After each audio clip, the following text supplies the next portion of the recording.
Assalamualaikum teman-teman sekalian, ketemu kembali dengan saya di channel ini, ketemu dengan tayangan berikut ini. Teman-teman sekalian, mudah-mudahan tetap sehat ya selama pandemi ini, tetap beraktivitas juga, tetap produktif, semua doa-doa yang terbaik untuk kita semuanya gitu teman-teman. Mudah-mudahan pandemi segera hilang gitu teman-teman sekalian. Baik teman, begini, saya itu kemarin habis mendapatkan komplain. Ya ceritanya komplain, nah tapi sebenarnya bukan komplain ya, pertanyaan karena memang belum memahami begitu. Jadi ceritanya begini, ada satu keluarga yang salah satu anggota keluarganya itu dirawat di rumah sakit, dan pasien ini kebetulan membutuhkan transfusi dalam jumlah yang banyak. Transfusi apa? Transfusinya butuhnya adalah white red cell, PRC atau sel darah merah, jumlah yang cukup banyak. Nah, pada waktu itu memang karena juga kebutuhan di rumah sakit juga sedang banyak banget, ada yang untuk operasi, ada yang untuk kebutuhan yang rutin pasien yang lainnya juga, sehingga waktu itu kemudian sempat stoknya itu mengalami kekurangan untuk saat itu, sehingga stoknya sempat kosong. Nah, apa yang kita tempuh waktu itu, memang kita berupaya untuk mendapatkan atau mencari donor untuk pasien tersebut. Nah, tetapi di sisi lain ya kita tidak orang nyalahke kalau bahasa Jogjanya, keluarga juga berinisiatif. Nah, ngono saya ya tak nyari donor juga. Dari mana? Dari keluarga. Baik, sehingga keluarga itu hanya mengajak waktu itu 3 orang, entah tetangga, entah anggota keluarga yang lain, untuk donor di rumah sakit di UTD.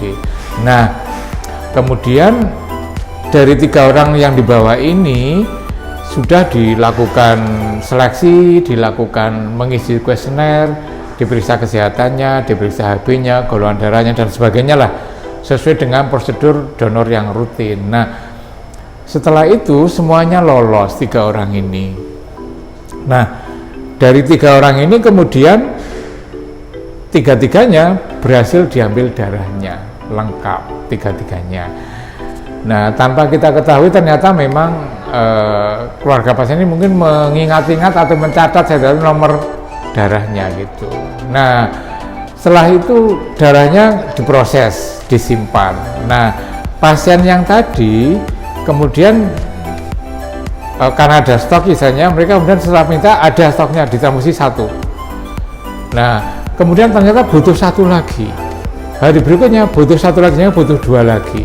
Hari berikutnya butuh 3 lagi. Nah, saat itu betul-betul stok kosong juga, sehingga di kami memberi jawaban, waduh mohon maaf, ini pas golongan darah tersebut memang pas kosong. Golongan darah lainnya ada, tapi golongan darah tersebut pas kosong juga. Nah, disitulah kemarin itu saya komplain teman-teman, dikomplain kenapa? Loh, kemarin donor saya, kami membawa keluarga 3 orang, sudah diambil semua darahnya, yang dipakai baru 1, yang 2 kemana ini? Saya mencurigai, gitu kalimatnya gitu. Jadi jangan-jangan dipakai untuk pasien lain. Nah, kami dikomplain waktu itu. Ya, kami dengan sabar, kami berupaya menjelaskan baik, kami akan cek gitu ya. Kemudian tim kami melakukan pengecekan dari awal, darahnya dikemanakan, diproses menjadi komponen apa, diberikan kepada pasien yang mana. Nah, kemudian barulah kami tahu bahwa dari 3 kemarin calon donor yang sudah diambil darahnya itu, yang 1 itu memang bisa ditransfusikan, nah yang 2 memang tidak bisa ditransfusikan. Cuma kami juga minta maaf kemarin karena kami tidak dari awal sudah menyampaikan bahwa yang 2 tidak lolos gitu. Nah, sehingga keluarga betul-betul, saya tahu persis 3 orang itu sudah diambil darahnya semua. Kenapa yang diberikan hanya 1? Yang 2 kok nggak diberikan? Nah, itulah kemarin menjadi pertanyaan inti teman-teman. Nah, di sini saya ingin menyampaikan satu wacana, satu pemahaman bahwa teman-teman sekalian, bahwa screening donor untuk bisa diberikan kepada seorang pasien itu bisa terjadi dari seluruh tahapan. Maksudnya adalah tidak berarti bahwa darah donor yang sudah bisa diambil dari seseorang, dari donor tadi, itu sudah bisa diambil, otomatis bisa ditransfusikan? Enggak. Kok bisa begitu? Iya. Kenapa? Di awal kan dilakukan screening donor, pemeriksaan HB, semuanya memenuhi syarat. Tetapi pada saat darah sudah diambil, darah ini ada sebagian sampelnya yang baru kemudian dilakukan pemeriksaan screening infeksi namanya. Apa itu screening infeksi? Screening infeksi adalah screening darah donor tadi terhadap 4 macam penyakit.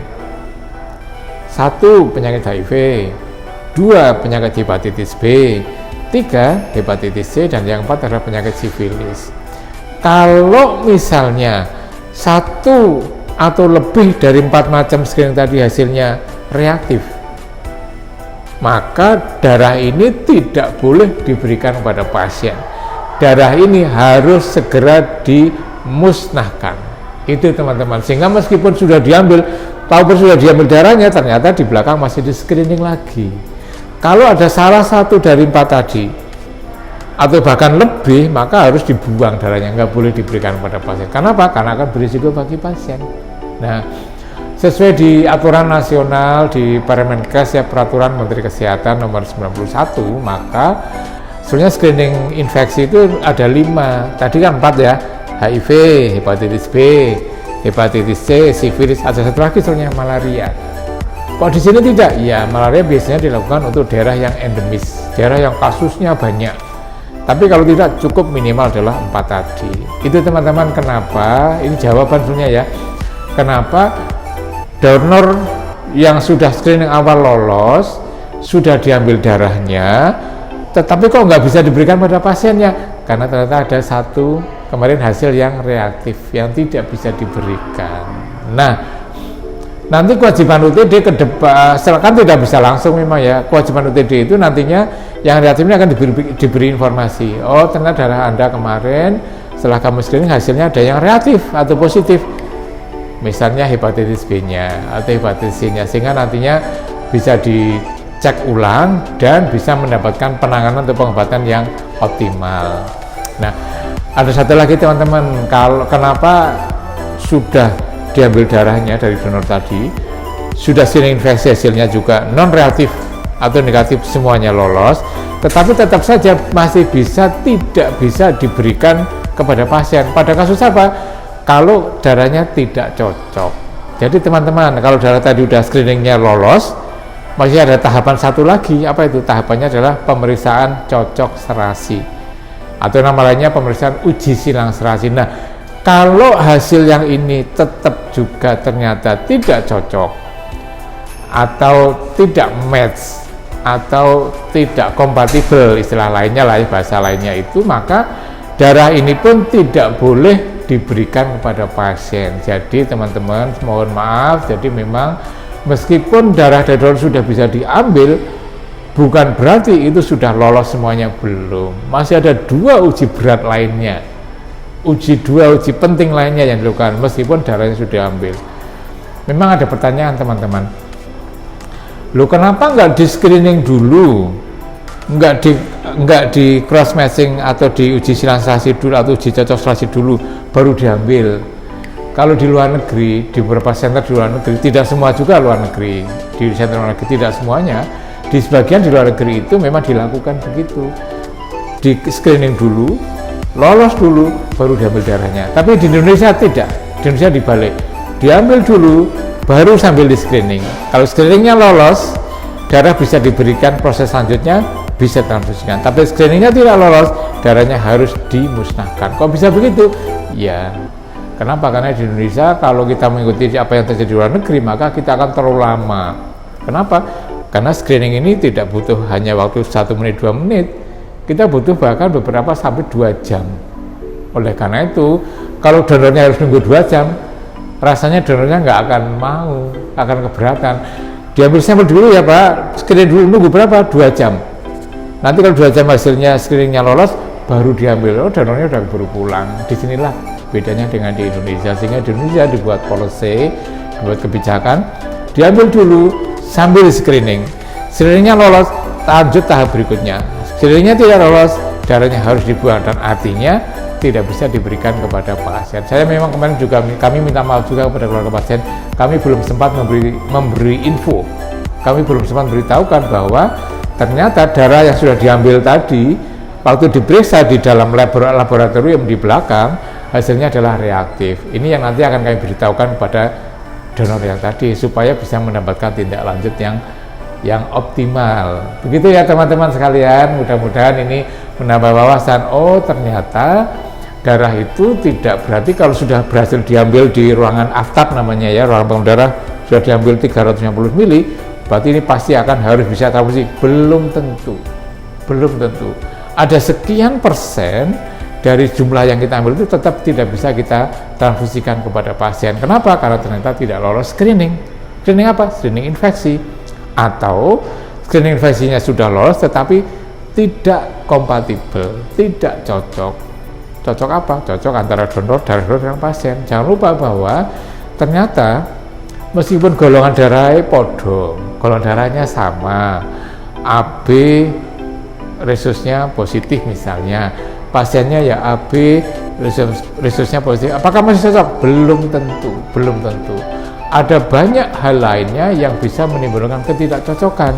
Kalau ini tidak cocok pun maka kita tidak bisa memberikan kepada pasien. Karena apa? Karena kalau kita berikan, kita paksakan, akan ada risiko terjadi reaksi transfusi pada pasien yang mendapatkan transfusi tersebut. Begitu teman-teman sekalian ya.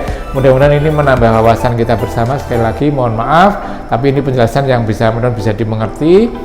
Ternyata memang penyiapan darah transfusi tidak sederhana, tidak mudah hanya ambil berikan, enggak. Prosesnya sangat panjang, semua untuk 3 hal. Saya selalu mengulang ini, tapi mudah-mudahan tidak pernah lupa, jangan bosan ya teman-teman. 1, kepentingan keselamatan pasien. Nomor 2, kepentingan kemanfaatan bagi pasien. Yang ketiga, ada juga kepentingan keselamatan bagi donornya sendiri. Begitu teman-teman, sampai ketemu di tayangan berikutnya. Jangan lupa subscribe, share dengan teman-teman yang lain. Mudah-mudahan bisa share ke teman-teman lain supaya bisa lebih manfaat, banyak teman-teman yang bisa mengikuti tayangan-tayangan tentang topik ini. Selalu bersemangat, sampai ketemu. Ciao.